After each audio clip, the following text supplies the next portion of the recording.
Hey best friends, welcome back to my channel. So just as TV, sorry, I was eating, I was finishing up that. So as you guys can see from my video the other day and also from the thumbnail, Dr. Jackie from Married to Medicine was getting ate up on the internet for the stuff that she was saying, because child, you needed it. That stuff that you was saying was ridiculous. I'm gonna post because she was getting eaten up on the internet the way she was and people was dragging her left and right.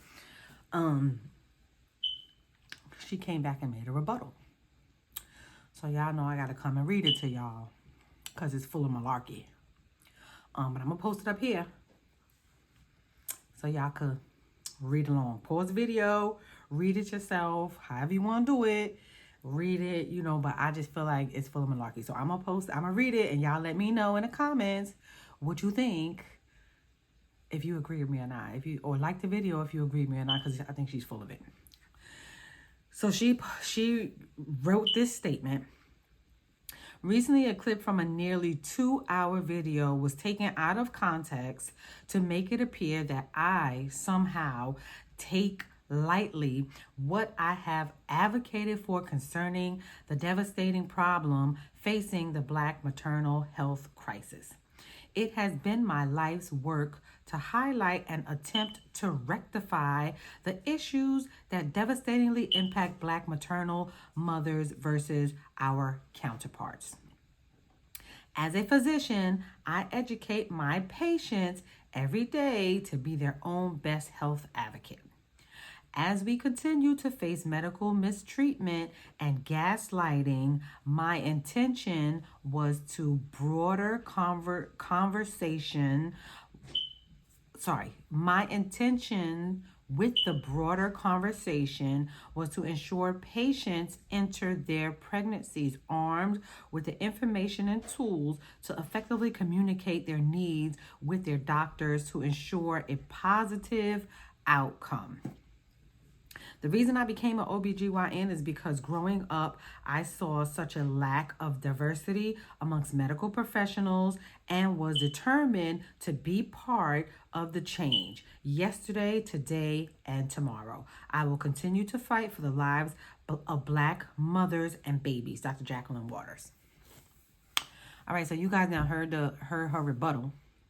And let me break this down because I feel like, and why I feel like it's full of malarkey. So she's saying that the video was a 2-hour long video and it was taken out of context. I don't think it was taken out of a context. It was a 2-hour long video though, but it wasn't taken out of context. I watched it. It wasn't taken out of context, ma'am. You said what you said. You meant what you said. That's how you feel. Stand on it. But you're wrong. And in my last video, I explained to you guys also my situation. I was on TikTok the other day and another girl was saying that allegedly Dr. Jackie was actually her doctor. And the things that she had done and the reasons why. Y'all got to go find it and watch it. But yeah, one of her patients is speaking out about the fact that she would never go back to her as a doctor. It is what it is. But I don't think it was taken out of context. I seen the whole video. Whatever, Dr. Jackie, whatever. So she's saying that she's trying to advocate for people, but you advocating for people or Black women in maternity situations, but you're telling people that if you go to your doctor 25, 26 times and you exaggerate in your pain and whatever, we have to know what was really paining you in order to address the situation. That's not advocating, ma'am. If people are telling their doctors that they are in pain or feeling some type of way and they're tired or whatever the case may be is, that's advocating for themselves. So they're already advocating for them. You're not advocating for them, ma'am. I don't know what you're talking about. Secondly, pregnancy is literally the most stressful time for a woman. I would know. I was so tired, so very tired. And I worked up until a week before my oldest daughter was born. The week before she was born, that's when I worked up until. Never had, because I was the only person in my house bringing in an income. 9 months pregnant. The only person in my house bringing in an income to pay the bills, worked up until a week before she was born. We're not lazy, ma'am. Circumstances and stressors, and I was stressed out the whole 9 months. The whole 9 months I was stressed out. So we're not lazy, and we're not just trying to be lazy. We have so many other stressors in our life that impact the pregnancy alone that we need a break sometimes. And you should listen. As a doctor, as a doctor, as a black doctor, you should know. But you don't have any children. So, you wouldn't know. You wouldn't know. So then she goes on to say that if you are, if you advocate with the doctors, but they are advocating. So what are you talking about? And you didn't say anything about avocation. You said that they are exaggerating their pains and illnesses or whatever. You didn't say anything about advocating.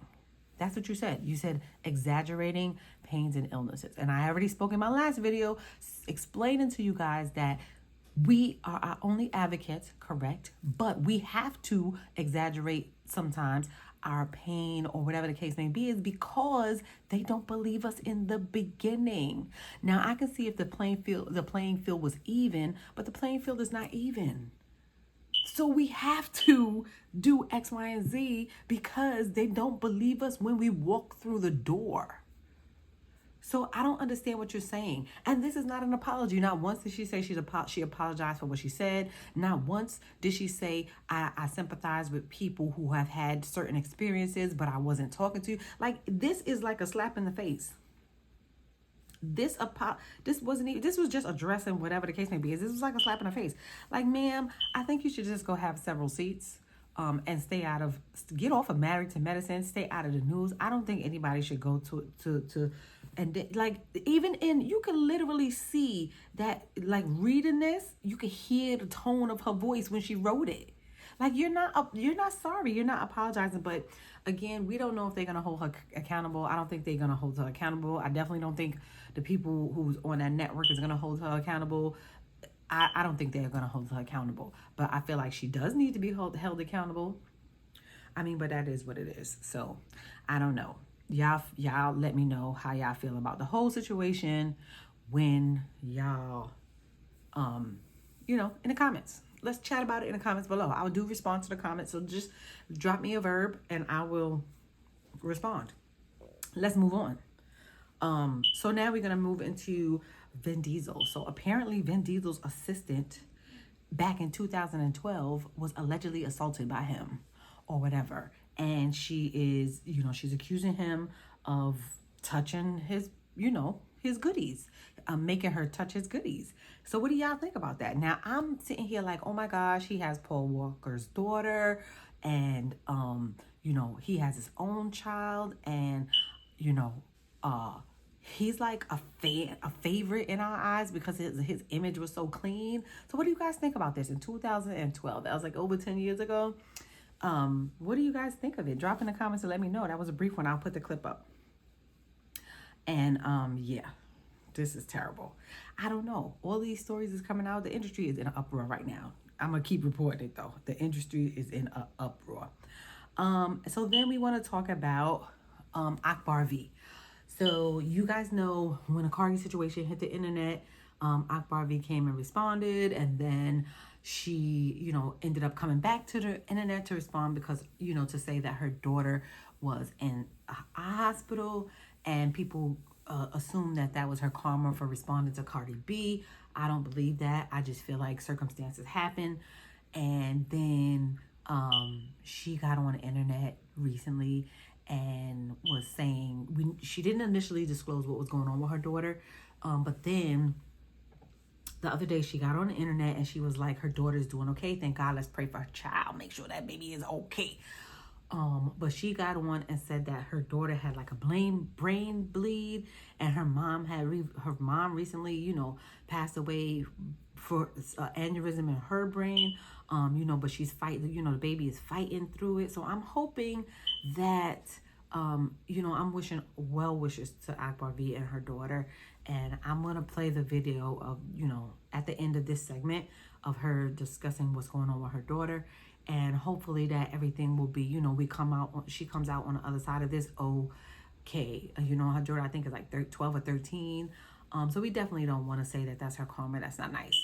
And yeah, yeah, I just feel like we just wish the baby well, and we just want to make sure that everything is okay. And I will play the video. So now listen to the video. So we've been at ICU since Saturday. She's strong. She's strong. She's a warrior. It's real serious, and she's fighting. If y'all didn't hear it from my mouth, don't entertain certain things. If my baby was fine, we wouldn't have to be rushed to ICU. I came to give y'all an update, because I know it's a lot of y'all that love my kids. And she's talking, but for the most part, she just keep her eyes closed. And she don't really she can't see. It's blood on Doria's brain. And sometimes God has to take you through certain things to strengthen you. And a lot of people will look at it as this and that, but y'all know I'm a prayer warrior. Y'all know I love God. Y'all know one thing about it, I'm strong. Regardless of what I be faced with, I'm strong. And I was breaking down on the internet because this is, y'all have watched me. Y'all have watched me grow. Y'all watched me and my children. Y'all was with me when I ain't had my kids. I'm not talking about the trolls. I'm talking about my fans. Y'all was with me when I didn't have my kids. Y'all seen me get my kids. Y'all seen my child and me and my kids bond on the internet. So I call y'all the internet aunties and the internet uncles. So I thought that I owed that to y'all to tell y'all what's going on. And to just continue to keep her in the prayers. If y'all didn't hear it from me, if my baby wasn't fighting for her life, we wouldn't be in ICU. Okay? She basically saying, Mom, she was like, we're gonna beat this, we're gonna get through this, but it's very serious, y'all, because my mom died from an aneurysm on her brain. So whatever y'all listening to, don't listen to. I don't think there's no such thing as karma. I think that this happened. I gotta go through it, and when I get out of it, I'm gonna be stronger than ever. I feel like God gave his toughest battles to his strongest soldiers, and I'm gonna fight like my baby back there. She fighting, and yep, that's all I need. I know that's y'all need, so I'm telling y'all, a lot of y'all do want to be nosy, okay? All right, so now that y'all have, we got past the church announcements. Let's get to the good juice. Let's get to the good juice, my good Judies. What is up? The uproar was happening this week, whatever the case may be is. Simone Biles and her husband. Ciao. I will post a video after this segment, but I got a few things to talk about. So I watched the interview. He did say some positive things about how she helps his mental health and things like that. I'm going to start there. We're going to start on a positive note. Ladies, we're going to start on a positive note. He did say some positive things about her. The fact when her coming into his life has brought in a bunch of positive things into his life. But that's where it starts and ends. Because all of those positive things that he said about her has been overshadowed by comments that came after. So this dude says that, one, he didn't know who she was. This 4-time medal winner, Olympic medal winner, 4 times. She accepted a medal at the White House by Joe Biden. This lady just decorated the Simone Biles. You didn't know who she was. Now, I watched the Winter Olympics, so I know who they are. I watched the Summer Olympics. I just have a thing about that. I like to watch things like that. I watched tennis. Before Serena and Venus was doing tennis, I had been watching tennis. I was just weird like that all my life. You don't know who this girl is, but all your friends told you to get on this app. It wasn't Tinder. It was some Roll or some I don't know what app he said. He says it in the interview.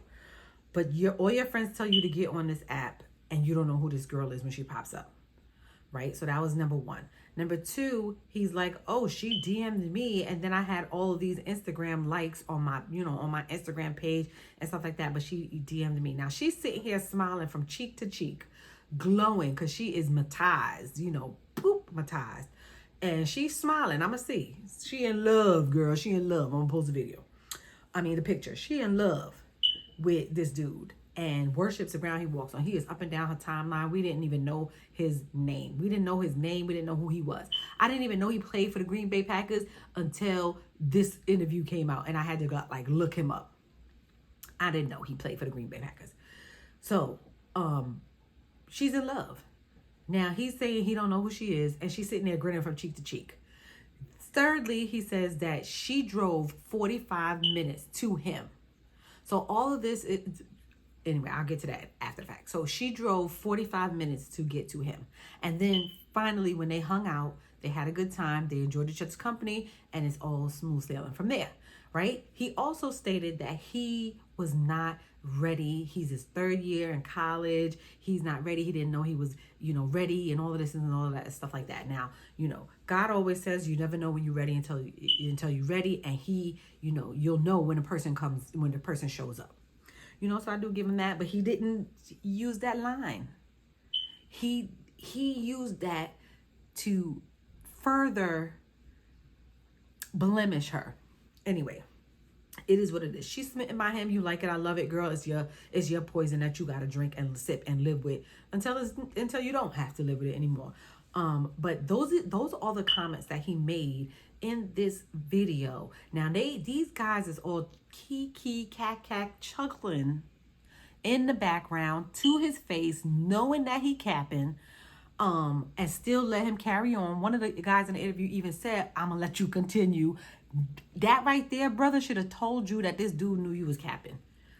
And he knew that video was going to garnish a whole bunch of attention because of what you said about this black woman, this young black girl. That's neither here nor there. But she's sitting there just grinning from ear to ear to ear. The saddest thing about this interview was the fact that he said all of these things in front of her, that she was sitting right there. She had to sit through this interview, sitting right there. And this is what your husband is going to constantly tell people about you. Right? They building a house in Atlanta. They really starting their life out. And I'm just like, girl, but you're going to be all right. Like, again, you like it. I love it. It's on you. That's all about you. But she had to sit through this. And she's grinning and smiling and had to sit through this. This girl has already been through some things because of that scandal that happened in the gymnastic world. Everybody knows who Simone Biles is. You don't even have to have a TV to know who Simone Biles is, because that's what he was trying to say. Oh, they don't have Fox, they don't have this, they don't have that, they don't have this, but you have this. Everybody has one of these. Everybody has one of these. And clearly your friends knew. Clearly your friends knew, because this app that he got on is like one of those elitist professional apps that where you have to like qualify, because they have some apps for like stars that a friend of a star has to recommend you, something similar. But I'm just like, sir, you gonna get on Beyonce's internet and let us believe and think that we gonna believe that you didn't know who she was? But then he said that he is the catch and he feels like all men are the catch. Sister girl, you better run. But you like it, I love it. We'll see. You're gonna be another Kiki. You like it, I love it. All men are the catch. And then the crazy thing is, he was the catch because you chased him. Unpopular opinion. Sorry. He was the catch. You chased him. You chased him. Everything that he said out of his mouth, whether true or not, is pointing to the fact that you chased him. But guess what? He didn't have to let the world know that. He could have kept that to himself and said, listen, we met on an app or whatever, and we started kicking it. We hung out. It was the best time of my life. And here we are all these years later, and we still getting to know each other. She's my best friend. He could have spun it so many other ways, but he had to say these key phrases. She drove to me. She DM'd me. She did this to me. She liked all my pictures. I wasn't checking for her. I didn't know. I wasn't ready. He has to say all of these things to let everybody know that she chased him. She chased him. That's what he has to let the world know. He is diminishing her light. She didn't feel she needed to take a break from gymnastics until he said she needed to take a break from gymnastics. And that speaks volumes within itself. He is slowly but surely diminishing your light. You are the more accomplished person for gold medals. There's a couple that I watched. They're an interracial couple on they're really popular. I can't remember her name, but I watch them sometimes here and there. They both do track. He's an amputee, a double amputee. And the way they celebrate one another and they're in the same field is a whole big difference. They celebrate each other like no tomorrow. and they do all kind of things together. And I'm just like, girl, I don't know, but I'm gonna let y'all listen to the interview. Y'all let me know and tell me what it is, what y'all think. Tell me what y'all think about the video. Tell me what y'all think about what he said, what his words are. Tell me how those things made you feel. Because a lot of accomplished Black women, we always tend to date down. And I feel like I just don't like it. I'll say that. I don't like the wording that he said. You know what I'm saying? How did you do that, bro? Man, it's really how she pulled me, man. That's the question. Oh, man. Lord Jesus. Now you with Freddie. Now it's back. Now you Listen, I'm gonna tell you organic story, man. So I just got to Houston. I probably have been to Houston 7 months. I was single at the time, you know, so I'm just living, being me and myself. And COVID had just hit, but I had just went to Arizona, and one of my boys were like, "Hey, man, you gotta check out this app, you know?" And I'm like, "Nah, I'll check it out." Like, what is it? It was called Raya at the time. So basically, it's like a dating app, but you know, you have to go through certain like criteria to make sure that you're who you are. So literally, I've been on that for a couple of days, man. And it's like she pops up, and I'm like, let me see what this is. Gymnastics. I ain't never, you know, I never really paid attention to gymnastics, so it piqued my curiosity, you know. So I'm like, okay, that's. I'll see what's up. I swiped her, and it said we matched. So I'm like, okay, so I'm gonna see what's up. So I go do my workout, and I come back, and I get like, I had some likes on my Instagram, you know, and I'm like, oh, this might be it. I'm like, okay. So I see what's up, and then I still waited. I'm like, man, I'm gonna wait till I, you know, take a shower and everything. Then I come back to my phone, and then she messages me on the app like, hey, you know what I mean? And man, this gotta be fake. Like, I don't know. I didn't know who she was at the time, but like the first thing that I saw was that she just had a bunch of followers. So in my mind, I'm like, okay, she gotta be good. I promise you, I'm a real life story. When she won the Olympics, I was in college, and we didn't have NBC, we didn't have Olympic channels, and we're in camp. Late July, early August. So I'm not paying attention to, you know, so I never would have had a moment to where I would have watched, like, you know. Jonathan, I'm gonna let you finish your story, man. Continue. But like I was saying, man, she messaged me. This was like a Tuesday. And we texted back and forth, and then we hung out Friday, man. We couldn't do much as COVID happened, everything was shut down. So she came through down to Houston. She lived in the suburbs, so she had to drive about 45 minutes to me. Then the rest is history, man. So you was really the catch in. I always say we the man to catch, man. I always say we the catch, man. Yeah, so she really booked you. She did though. Is what you're saying. I was fighting it. So in truth, if I say this out loud, well, Jonathan Owens ain't really want Simone Biles. Is what you're saying. At the time, that's what you were saying. That's what you're saying. I was afraid. I was afraid to commit. I'm like, man, it's my third year. You know, I'm trying to, I'm like, it's kind of early. But, you know, like I said, man, it happened when you least expected. And we hung out, man. It was like we hit it off instantly. You know, we just laughed the whole night. Now, do you guys think, I have a question for you guys. Comment down below or hit the like button, but really comment down below. And let me know if you guys think that Russell Wilson would have said this about Ciara. Because y'all always call him a simp or whatever the case may be is. But I want y'all to just put the two together. Do you think in an interview that Russell Wilson would have got in an interview with these guys and said these things about Ciara? You know what Russell Wilson would have said? He would have said, I bump her music while I'm getting ready to play. Like, I don't know. Comment down below and let me know. I'm going to leave my thoughts out of it for now, even though I've said a lot. But if she like it, I love it. I'm not knocking her. She do what she want to do with that information. But comment down below and let me know. Do y'all think that he would have gotten the interview and said this about Ciara? Thank you guys for coming. Thank you guys for stopping by. See you on the flip side of it. Peace.